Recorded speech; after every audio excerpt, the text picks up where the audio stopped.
okay, I'm going to do a bank robbery because I really need that 10 grand. And I have it all planned in my head, but I do nothing with it. Then I haven't done anything. Thoughts are neutral unless you do something with them. So whatever thoughts come into my head, wherever it is that they come from, if I don't act upon them, they have absolutely no power. I think for humanity, that is so hopeful.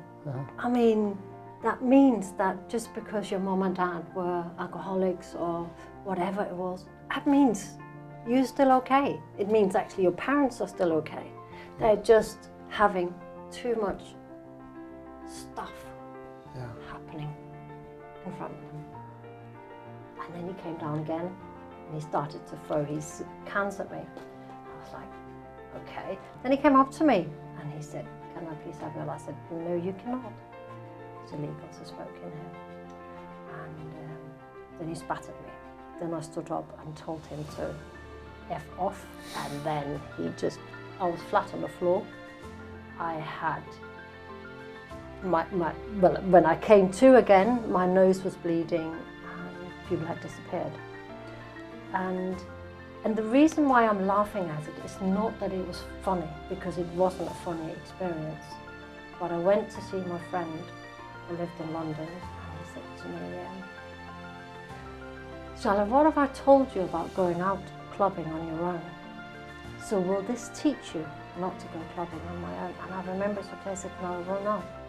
But it will teach me maybe what I say to people when they're intoxicated. That's the lesson I took from that. Words have so many meanings. So try not to get too boggled under with the words. Listen for the feeling that you get when you receive it. Go and love some more. Love whatever it is you want to love. And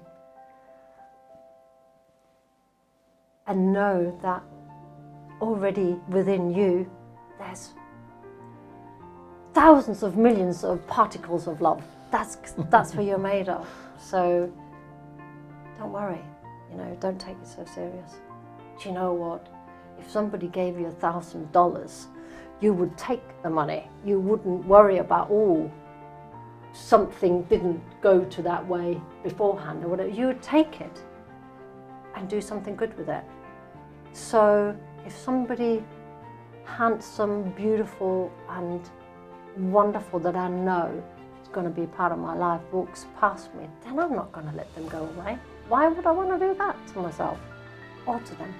There's no rule book as how long time or how long we need to wait to fall in love again. I don't control who I fall in love with, because I wanted to save people. I really wanted to take them all home and make them better. Somebody might have said, violence is the only thing I know how to use to get somewhere in life, because that might be their experience from what they have seen. So what is your approach on a good life? What is a good life? Not to take it too serious, really, and don't wait till tomorrow. This is Denmark Real. I am Amar Ahmed. With me is Charlotte Holst. Charlotte, you are a therapist, psychotherapist and a coach. You specialize with working with alcohol and drug abuse, bringing the inner well-being and the inner child.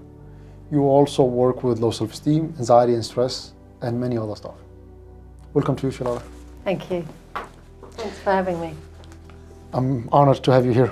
Charlotte, you make all these short messages on Instagram and mostly on Facebook, right? Yeah. I read one today. I love them. They're really short and cheering up, like that everyone is okay, that everyone is doing, that we should share love and be kind to each other.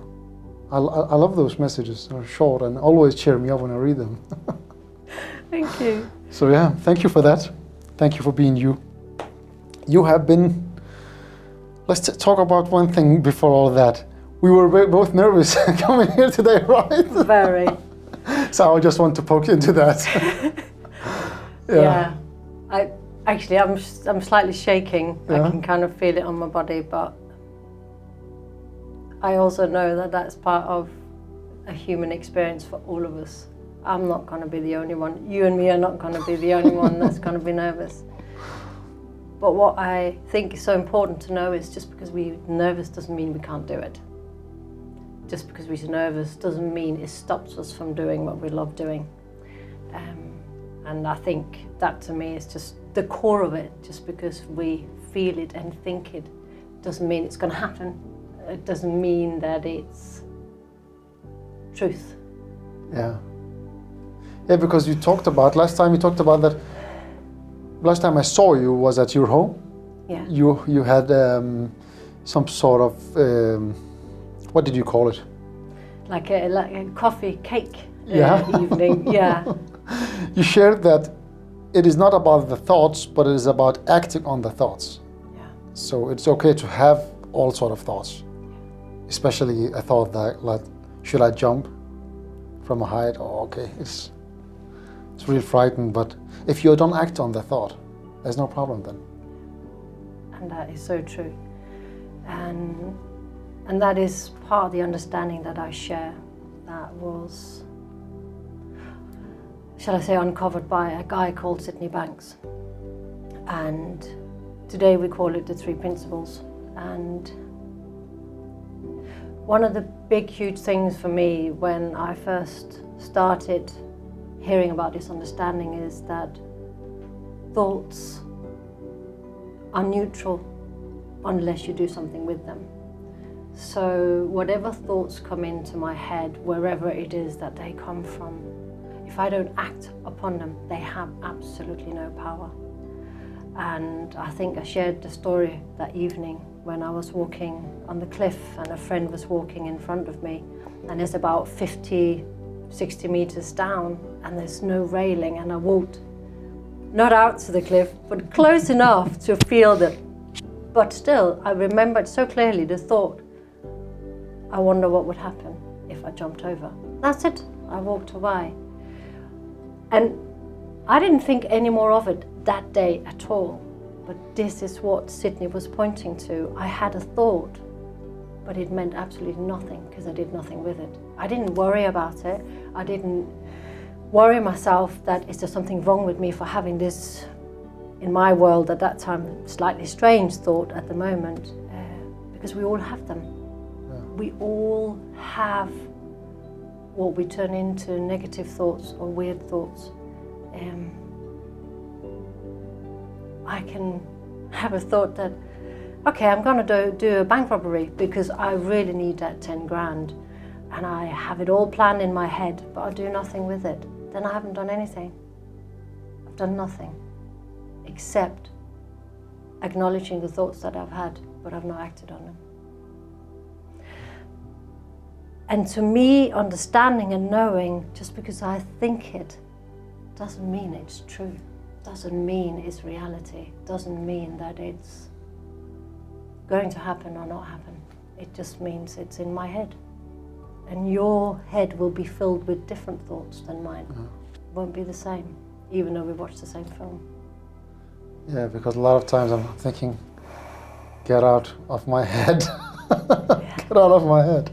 A lot of thoughts come and go, and I realize with time that we are like antennas catching thoughts, and we could either act on them or not. If we don't act them, they just move by, and we're still the same. So when you poke to that feeling or that thought and really start scratching it, you engage with it, and you play this game with it, and actually it is that engaging with the thought that creates the next thought and the next thought that makes worse, I think. Yeah, you're saying when you're poking it and you're scratching, then you're bringing it to life. Yeah. Yeah. You battle with it. I see it like a battle. You battle with it. Yeah. And even that, we can battle with it and still not. We're still okay. Yeah. We can still, because I think we'll all, I mean, I guess I can only speak for myself. I still have conversations in my head about stuff, and I can have negative thinking going on. I can have judgment going on in my head and feel frustrated with myself that I have this going on. But if I can see it for what it is, that it's just me in this moment, just having a bit of a down day, a bit of, then I can leave room for just letting it be without acting on it. Does that make any sense? Yeah, so you talk to yourself, you tell yourself that you have a bad mood today, or? Yeah, it's not that I actually tell myself that. It's just like I'm observing that that's what's happening. It's just my mood that's a bit rubbish today. Yeah. Which is the same as when I feel nervous or when I feel love or excited. It comes from the same source. It doesn't come from anywhere different. It just got a different texture and a different feeling to it. What do you mean by that? What do you mean that it comes from the same source? So the understanding that I have and what I share is that the life source that's behind all life, behind trees growing, flowers turning into tulips rather than roses, my heart's beating, my blood's pumping without me having to do anything. That all comes from the same place, this life energy, if you like. Yeah. It's the same place the negative thoughts come from. It's the same place that loves come from, because everything in how I see it is made of love. But it all comes from the same place. I don't know if I'm making myself clear. So it is the same burning fire inside of you, that core that gives energy to the whole body, or to the whole. It is the same thing. I think you can say it is the same core that is the energy. Like this is the energy where everything springs out of. Yeah.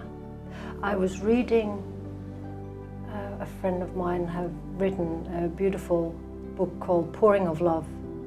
And I've been reading her book, which is filled with beautiful poems, and it's expressing love. And I realized when I read that everything comes from the same place, which is why when we have love, or when we have hate, or when we have, it's all the same. We just make it different. Yeah.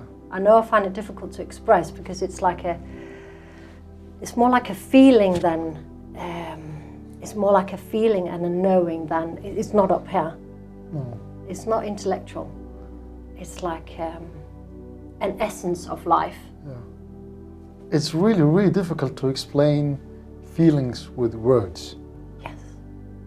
Because those are just symbols of something that we try to describe. It's really tough. I feel it's really tough to explain with words. And words are not rich enough to explain the feelings. Like, especially, how do you explain why you love someone? Yeah.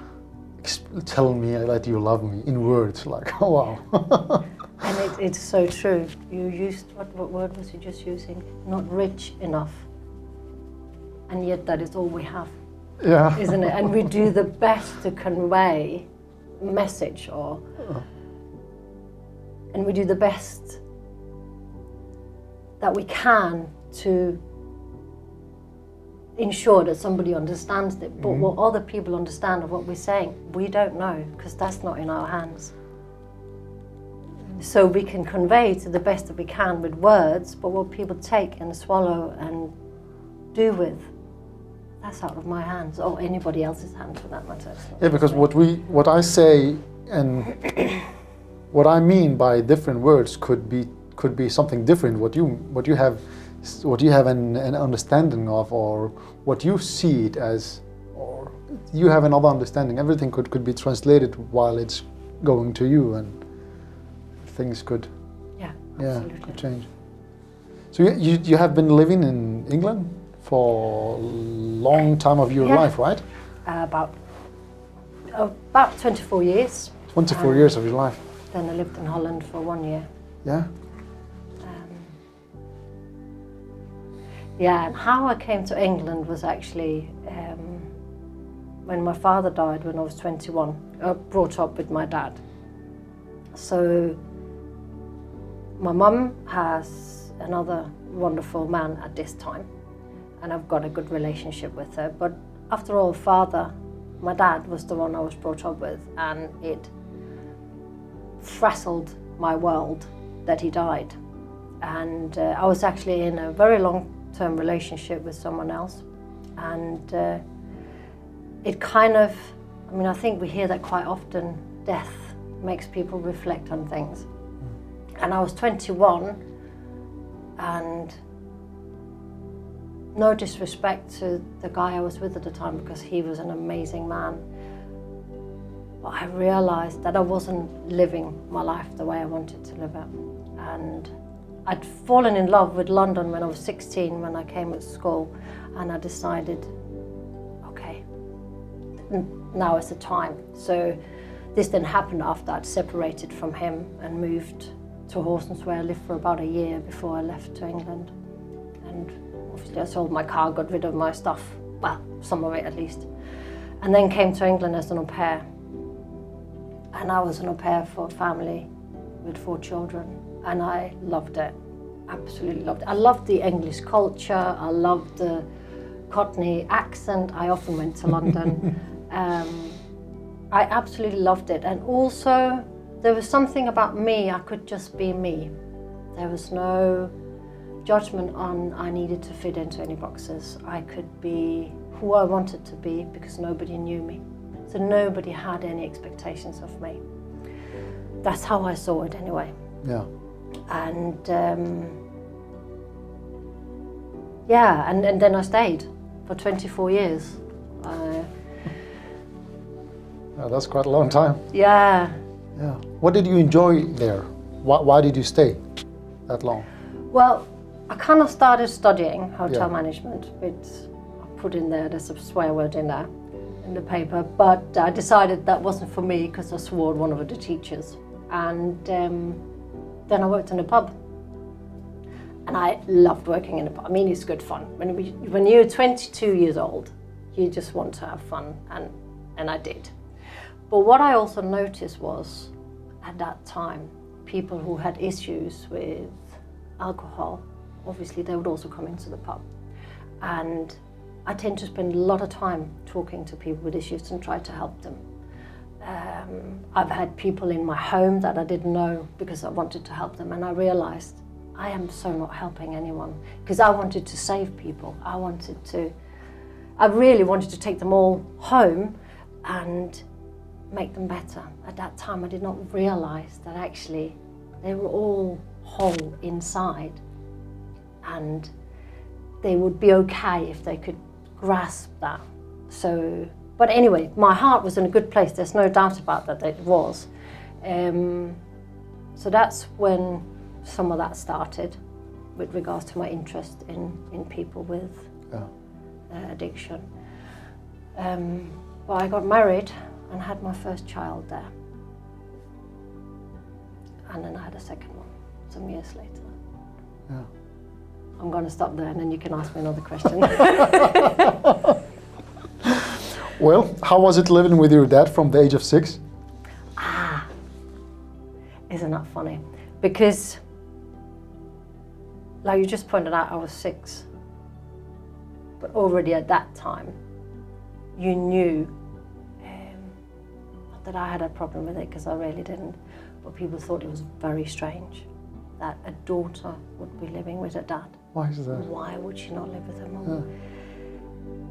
And obviously due to society's norms and boxes that they put in, women, they have their children with them. They don't give them up. As what I remember being older, probably closer to my 10 or 11 years old, where people would kind of ask what it was like that my mum was giving me up. I'd never, ever in a million years looked upon it as my mum had given me up. I mean, I still saw my mum, just not very often. And I know that it was decided, that my dad and mum decided that I was going to live with my dad because they told me. They felt it was the best place for me. So actually, when I look at it today and when I understand the phrase unconditional love, to me, that is the ultimate thing you can do for someone, is setting them free to be with their dad or whoever it is. You're not doing it for your own benefit, that you need to take them with you. I mean, I think that's incredible, and I think we could be wise to remember that when we make choices, we don't do it for our own benefit, but for the person that we love. Yeah, because you told me that you see everything, you see that everyone is doing their best. Absolutely. At all time. Yeah. 100%. All of us can only ever do with what thinking occurs in the moment.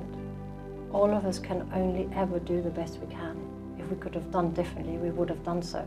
Even if we'd had a thought, or maybe I can do this, maybe I should do that, but we don't, so we couldn't. Does that make sense? We can't go back into the past and rectify anything. The only we can ever act on is what's happening in the moment. You can't act on anything that's in the future. We can't act on anything that has been in the past. So when I say we're all doing the best we can, I see it as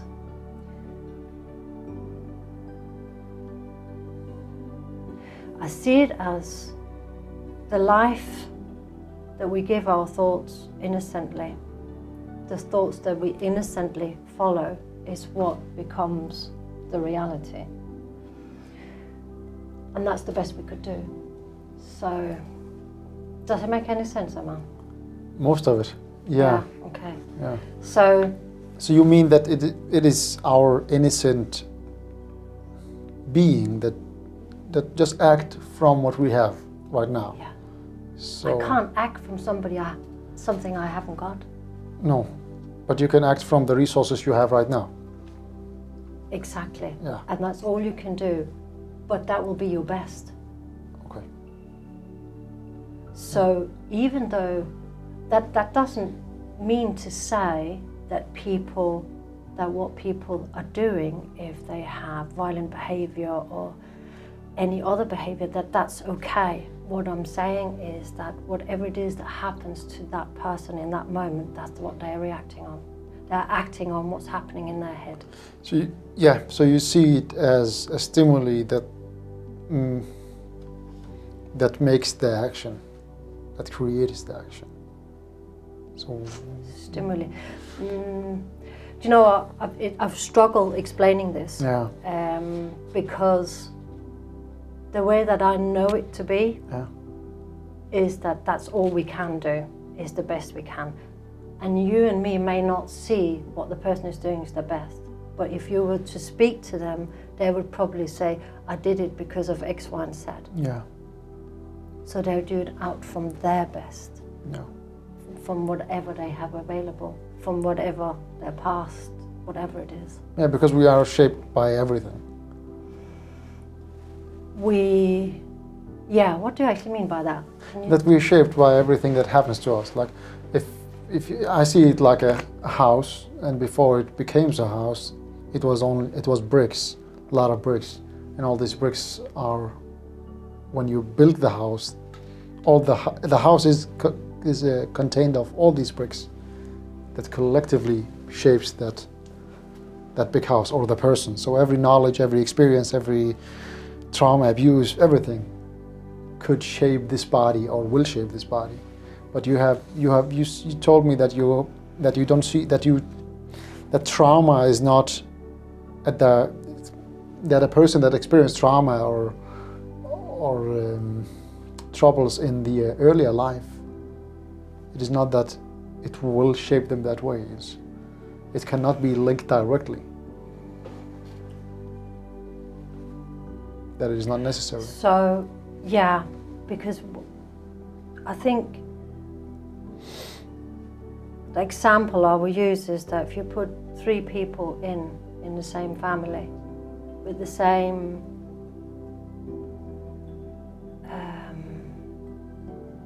mom and dad, with the same thing that goes on. Yeah. It could be violent that happens, it could be alcohol abuse, it could be anything. If you put 3 or 4 people into that environment, they will not all come out and do the same thing. Some of them might come out and do the same thing, some of them might not. So what I'm saying is, just because we have experienced that does not mean it will be like that. We can't help but having thoughts of what has it happened to us. So I would have had some thoughts about violence that I may have observed. but somebody else would have different ideas about it. So my thoughts was, when I observed violence, was nobody's ever going to hurt me like that. Nobody's ever going to control me. Man. And no man is ever going to control me. No man is ever going to be violent. Somebody might have said, violence is the only thing I know how to use to get somewhere in life, because that might be their experience from what they have seen. Yeah. So what I mean by it is that none of these experiences are right and wrong that we are experiencing. We are just seeing what's out here very differently. Yeah. So our stories become very different, even though we might have been in the same environment. Okay. Does that make sense? Yeah, it does. It does. That the outcome could be really different from what we have experienced. Yeah. Even though we've been in the same situation. Yeah. But you have an understanding that we all are great, pure inside, that we are okay inside. Yeah. Can you explain more about that?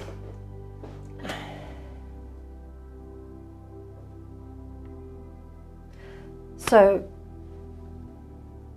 I believe that behind all of the layers of thinking, all the layers of belief, the ideas I have about myself, the ideas I have about who I am, behind all of that, there's nothing but okay and love. But from when we're born, things happen and we learn about words, our intellect, some might call it our ego, is fluctuating up here and kind of like to take over. But behind all of that thinking that I have, or you have, or my friend have, they're beautiful souls inside. Everything else here has been, if you like, contaminated, without making it sound negative, because it's part of being human, that all of it is normal. Does that make sense? Yeah. And I remember the group that I had in England for people who had suffered substance misuse or was suffering. I was speaking to a person there and had been to see different therapists, and they thought, in their innocence and from their heart place, they thought that the person was denying their feelings because they'd coped so well in life, because they coped with so many things, especially now after they no longer used any drugs or alcohol. They thought they were denying it, and they were kind of getting really frustrated, and was talking to me and said, getting really frustrated because, is there something wrong with me because I'm managing this? And I'm like, no, because behind all of that, what you've just told me, you're 100% okay, and you're resilient, you are strong, and that's always want to keep you up. It always wants you to be okay, it wants you to feel okay. But when we then use drugs and alcohol to suppress that, all of that kind of falls a bit away. So, and I remember it very clearly because they said to me that was the one most powerful thing they'd ever heard. Anyone could have said that because they were ready and open to hear it. That's the beautiful thing. So them knowing that they were not broken and there was nothing wrong with them, that actually this was a natural way of her to be, that they've just coped well. We all cope differently. We all have different ways of coping with things. So we have this force, this core, that only wants to survive. Yeah, it wants us to be. Yeah. So, and around it, everything could happen, but it progressively, it continue growing and growing and living and trying to live, and things try to shape it, and things try to, and abuse and alcohol and this and that, and all the time. But the core is inside, and it still wants one thing: survive, to live. So everybody's trying to live no matter what, because the core always tries to push them that way. It's a very good way of saying it. Yeah. Because I saw it like a ball or fire or something, and everything happens trying to shape it and hit it from all these, because it gets all these stimuli, it gets all these input, let's say it, that shapes it. But there is still this fire inside. It's still always there, yeah. which can't be broken. And I think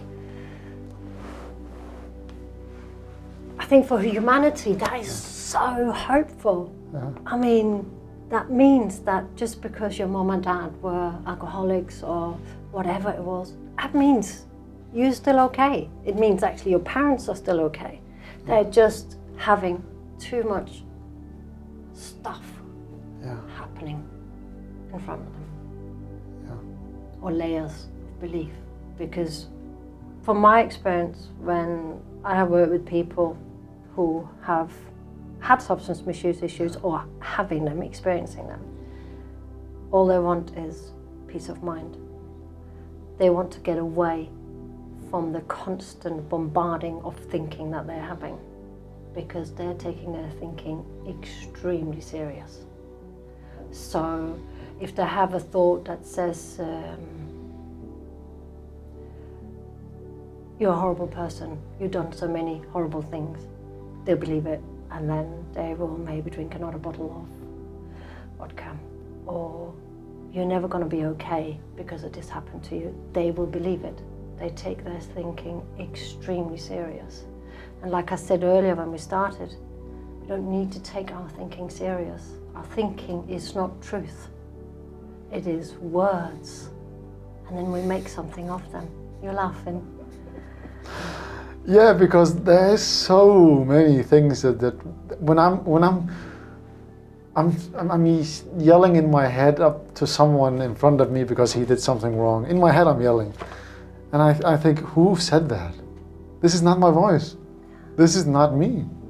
Ooh, this is my dad. My dad come up in my head like, okay, this is not me, or this is my friend's voice, or this is, who said this comment? A lot of our thoughts and words we have in our mind is not ours. It's something we have swallowed and taken to be ours. It could be something from a movie. And you see it when you see someone jokes in a certain way. Subtly, he jokes in a certain way, and you think, where did you catch that? This is not you. Yeah. And I think understanding that we don't have to take our thinking so serious, that we don't have to listen to it. It can go on. Mm-hmm. We can have it going on because it'll never stop. Mm. But we don't have to believe it. And this is my experience. That's what people with substance misuse, anyone really, it's all of us. We all want to have peace of mind. Yeah. It's not exclusive. No. It's what we all want to have peace of mind. And I've always been one that's had a lot of thinking going on, a lot of stuff going on. My husband and I went to a therapist, that'll be about 6 years ago, because our marriage wasn't very good. And she asked me one day, what do you feel, what do you think, blah, blah. You know, like therapists do. Very wonderful lady, by the way, she was. And I said what was going on. She said, my goodness, is this normal? Is this always like this? I said, always. She said, that must be so tiring. And that's the thing, when we constantly hearing it, but not just hearing it, believing it and taking it serious, it's tiring. If we can know not to take it serious, it doesn't matter that it's happening. Because we are like, yeah. It's that story again. You know, I don't have to take it serious. The same is what I'm also trying to kind of share with my children. Just because you're thinking it doesn't mean it's right. Does that make sense? Yeah. And like I said earlier, we only act out from our thinking. So if we can pause and just think a bit about it before. Like you said, you didn't actually shout. You kind of, you know, you stopped yourself. So it had no consequences for anyone because you didn't do it. So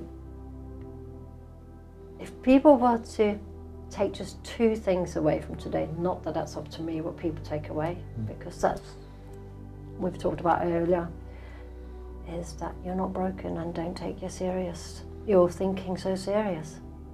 Have fun. I mean, yeah. Don't take life so serious, really, because life is here to be lived, and have fun. Life wants you to have fun. Life wants you to have a good time. And who defines what life should be for you? Exactly. Like it's your life. Yeah. As long as you're not hurting anyone, go experience. Yeah. Travel. Do something different. You said earlier that you've seen some of my little things on Facebook, and one of the things I say, go and love some more. And I think I just wanted to clarify that, because when my husband and I was going through a very difficult time, one of the things I suddenly found out was he is not responsible for my happiness. I was like, do you love me? Do you love me lots? Can you live it up? You know, I was very, we're talking about 6 years ago. Yeah. I was very insecure about myself, figuring out that I don't need anyone to love me to be okay. That I'm okay regardless of him loving me, means that I could set him free to be him, and I could set me free and relax and not constantly asking for confirmation of being good enough. And I think that's what I mean. Go and love some more. Love whatever it is you want to love. And know that already within you, there's thousands of millions of particles of love. That's what you're made of. So don't worry, you know, don't take it so serious. Yeah. Because without that love, this body could not work together. It is the love that makes all these organs share and care and send this and send that. And otherwise, everybody will say just me.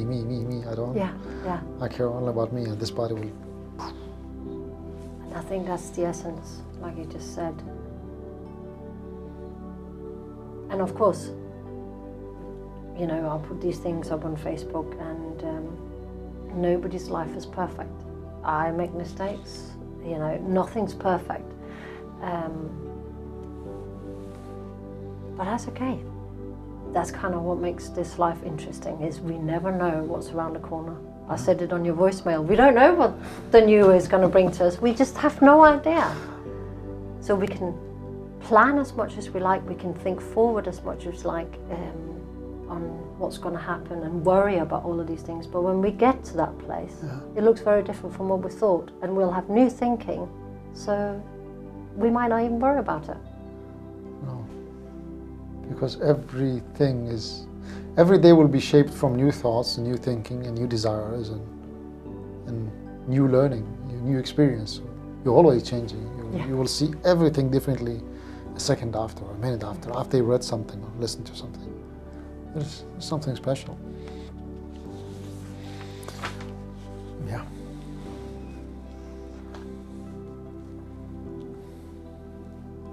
Can you tell me about your best day of your life? And also the worst day of your life? Do you know what? I haven't got a best day and a worst day of my life.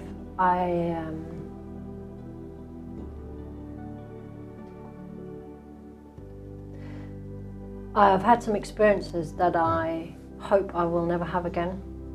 One of them, but that I will have again, actually, that's interesting, because that was when my father died. I know he will, of course, never die again, but I'll experience death again. Yeah. I'll experience that with other people, and have done since. But that was not nice. That was heart-wrenching, losing him. But he also gave me the gift to be able to go to London, to England. I would never have done that. So it's kind of like, and that's something I always said, even after, I said, if he'd not died, I wouldn't have gone.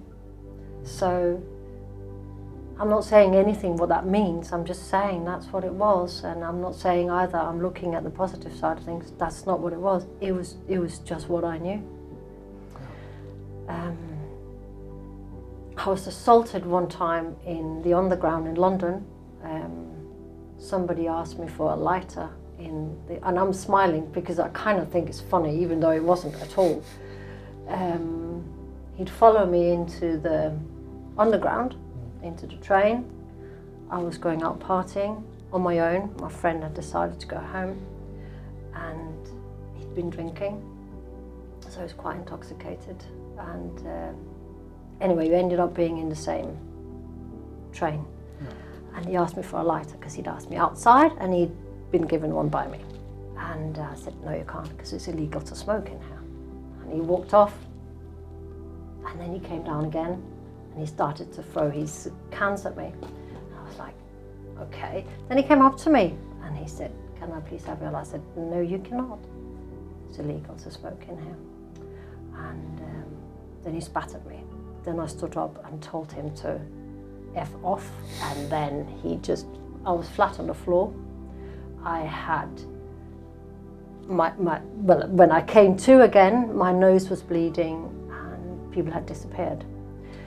And the reason why I'm laughing at it is not that it was funny, because it wasn't a funny experience. But I went to see my friend who lived in London, and he said to me,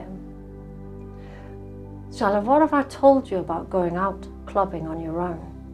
So will this teach you not to go clubbing on my own? And I remember so clearly, I said, no, it will not.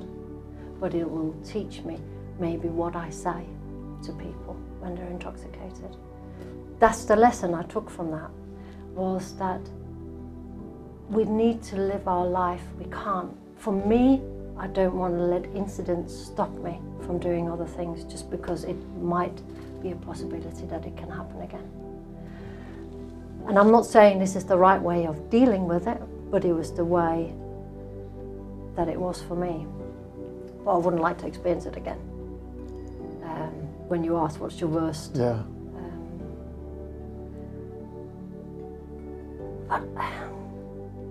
To be honest, life is full of gifts.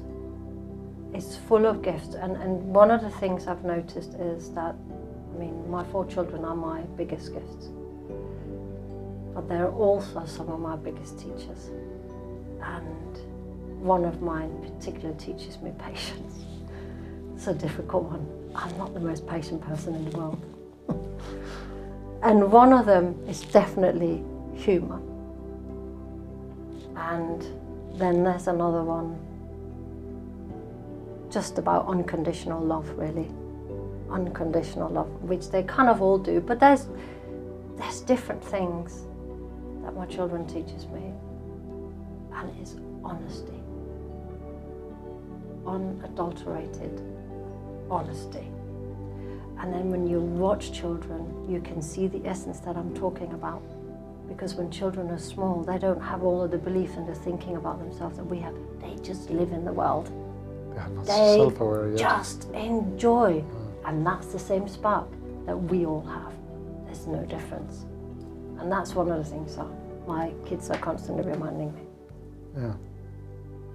I actually love seeing children, especially my sister's children and my brother's children, playing, and how they scream at each other and how they do things. So learnable. I can learn a lot from them. Yeah. Yeah, it's not really nice. Because you see the pure action. Yeah. They just act. Yeah. On whatever. They don't all have all of the thinking. Let's ask them, is this okay They are to not do? poisoned yet. So no. They're not poisoned yet from life, yeah. So what is your approach on a good life? What is a good life? Not to take it too serious, really. Oh. And don't wait till tomorrow. Really, don't wait till tomorrow. Because what is tomorrow? Exactly. It may never come. And when tomorrow is here, it's another day. It is tomorrow again. Yeah. Because you always, if you plan for tomorrow, this is what I learned, you will always be planning for tomorrow. Yeah. And tomorrow will never come, because tomorrow will always be tomorrow. Exactly. If you want to build a house tomorrow, you start today by putting all these bricks together. And tomorrow you have a house. Yeah. So to me, that is, don't wait. Don't wait. And don't take it so serious. And try not to take the spoken word so serious either. Try and feel for the feeling rather than hearing the words. Because I think sometimes we get boggled under by, we talked about words the other Yeah. just earlier. Yeah. Words have so many meanings. So try not to get too boggled under with the words. Listen for the feeling that you get when you receive it. Yeah, because sometimes we say something, but we actually mean that something else. And Yeah. mean something else is that feeling that we mean, but we say something else. And Yeah. get confused. And I think that's definitely one thing that I'm become very aware of. Yeah. So, how do you deal with those frames that we frame each other in? On these boxes. Throw them out of the blinking window.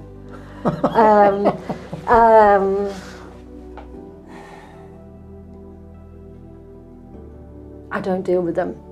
No. I try not to live by them. It's not that I try not to live by them. I know I'm not a box. I know I don't fit into a box because boxes don't exist. It's something that we make up in our heads. It's something that people have made up. And I remember when I met my second husband, I'd only separated from my first husband for 3 months. But obviously there's a long story going with that too.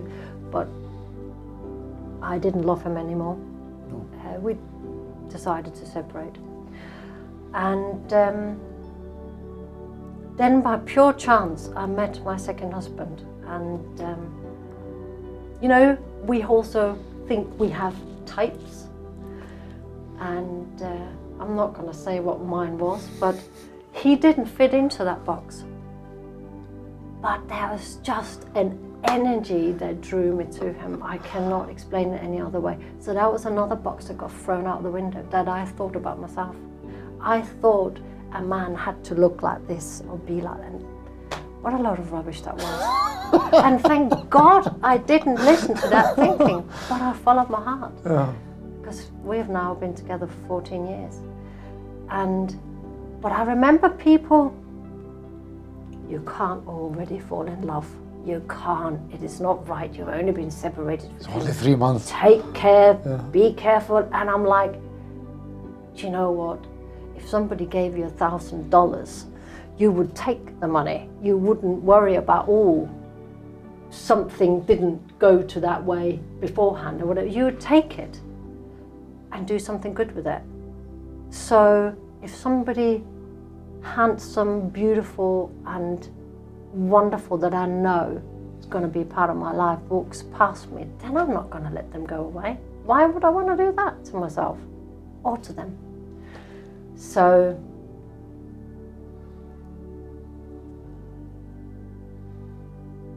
there's no rule book as how long time or how long we need to wait to fall in love again. I don't control who I fall in love with.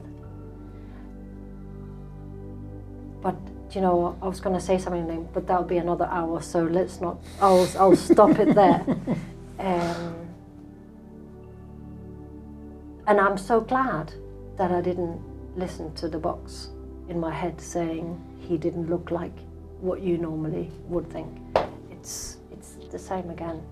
It's a belief system, and the boxes that when we mourn someone, you have to do it a certain way, and then you can't be happy in between, you can't laugh. And this is obviously seen from my eyes and my experiences. Don't believe it. Go and live your life the way you want it. It's your life. There's only going to be one you. Yeah, You know? that is the truth thing. There's only you. Yeah. Yeah.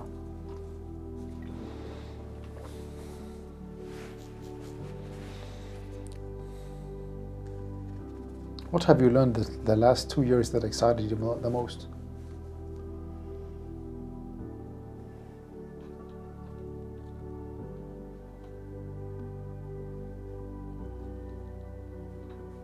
That's a good question. I have no idea. To be really honest, I cannot answer that. No. Yeah. Many things excites me, so I can't give you that. Because you moved to Denmark from approximately two years, 2.5? Yeah, 2.5 years ago. Yeah. I mean, I'm quite an excitable person. That sounds so wrong. I can get excited about many things, and things. The word that I do excite me. No, I can't answer that for you. That's okay. What are the dreams for the future? Yeah, so one of the things I would really like, and I remember I spoke to you about that the first time we met, is really like to open a cafe that is run by people who have experienced substance misuse, mental health issues, homelessness. Like a 3P cafe is what I would really like, because I would like to share this understanding that I share with people. I'd like to share that with as many as possible, really. Yeah. But I would particularly like to do it with that group of people, the vulnerable group of people that I feel often don't get a looking. I have no idea how it would come about, this cafe, how it will open, how it will be financed. I have no idea. But that would be freaking awesome if that could happen. That's what I'd like to happen. Is it to give a chance to somebody? Yes, it's to give. To give a chance to somebody who may not have been given it otherwise. To create a community. Yeah. And to build relations, teaching new skills, life skills and skills. So bring them to life again. Yeah, I wouldn't say bring them to life again, but support them in gaining confidence in themselves to step out into the world and create themselves the life that they want to have by giving them a job. Yeah. You know, we have to remember homelessness or mental health issues, they are brothers and sisters, they are fathers and mothers, they are one of us. Yeah. Yeah, that everybody is okay inside. Yeah. And that everybody seeks only to live a good life. Yeah. And that everybody is doing their best. Yeah. If I was a genie, what would you ask for? A cafe. That cafe, right? Yeah, Yeah. I would. That was the only thing that came to mind. That would be the cafe. Great. I wish that coffee becomes true. Yeah. I really do, because it sounds so lovely last time we talked about it, and I think it is. Yeah, is it a would lovely be good. idea. Yeah. It gives hope to someone that have lost it for a long time ago, maybe. Yeah. Yeah.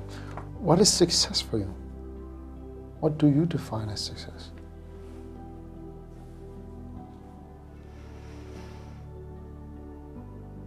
I think success for me is leading the life that I want to lead. Yeah. And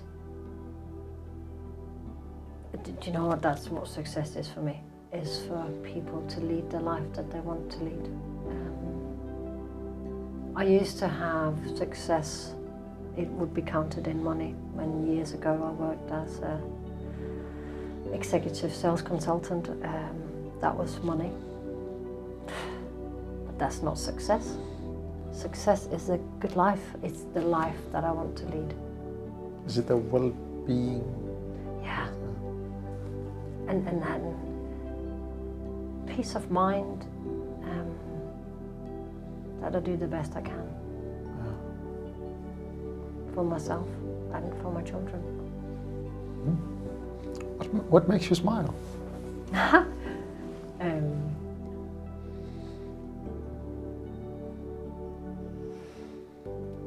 Anything can make me smile. Even when I talk about a not so nice experience, that makes me smile, because in one sense it can also make me laugh. It's kind of, and in no way do I want to belittle other people's experience who might have experienced something similar to me when I was laughing at. I was assaulted in the underground. I want to really stress that, actually. It's just the way that I was with it. So that can make me smile, because it taught me something. That be careful sometimes what you say to people. It makes me smile that my oldest son is at home at the moment because he got injured, and he's freaking crazy, and he makes me laugh, and I want to strangle him, not literally of course, but I can't because he makes me laugh so much. So many things makes me smile. And it sounds so corny, life makes me smile, but that with my own limitations that my body has given me with certain illnesses and things like that, that I can get out of bed and still work and do the things that I love. That's a cause for celebration, really, I think, for all of us who can get up and do that. Yeah, because we just started the new year, 2020, and everybody is, let's say, motivated for a short time. I hope for a longer time than a short time. But a lot of statistics say that around the 15th of January, most of people drop out of their New Year resolutions and all the things they promised.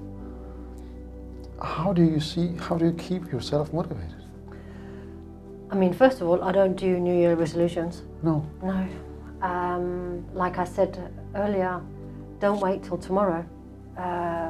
If you want to make some changes or want things to be different, you do it now. My husband sometimes asks me what motivates me. And I think I struggle to understand what the word motivation means, because to me, if there's something I'm yearning for, then I do it. If there's something education-wise I want to pursue, if I can afford it, I'll do it. How do you keep yourself motivated? How do you keep yourself? Yeah. To be honest, I don't think there's a thing about me keeping myself motivated, because I love what I do, so I don't really need a motivation to do that. Does that make sense? I understand, yeah. Doesn't mean that there's some days where oh my goodness, this is really annoying, I don't want to get up to work today. That doesn't mean that doesn't happen. Yeah, because let us address that. We are all humans. Exactly. And that will happen to all of us. Can you tell me more about that? Probably everybody will feel demotivated sometimes, sad, mad, cry, happy. These are natural feelings, right? Yeah. We all got, when we look at a piano, all the keys? Notes, all the keys that we can play, Yeah. all of those emotions are available to us at any given time. They are part of being human, they're part of our experience. It is the instrument, yeah. And everything is just there. Tones. And sometimes here, this emotion plays here, and sometimes this emotion plays here. Sometimes we're in a low tone, sometimes we're in a high tone, and it doesn't make it right or wrong. No. It just means we can actually feel. Yeah. We actually have the capability of feeling whatever it is that happens. Yeah. Yeah. Because most people want to be only happy or only one feeling and go with that. Is there anything you want to share?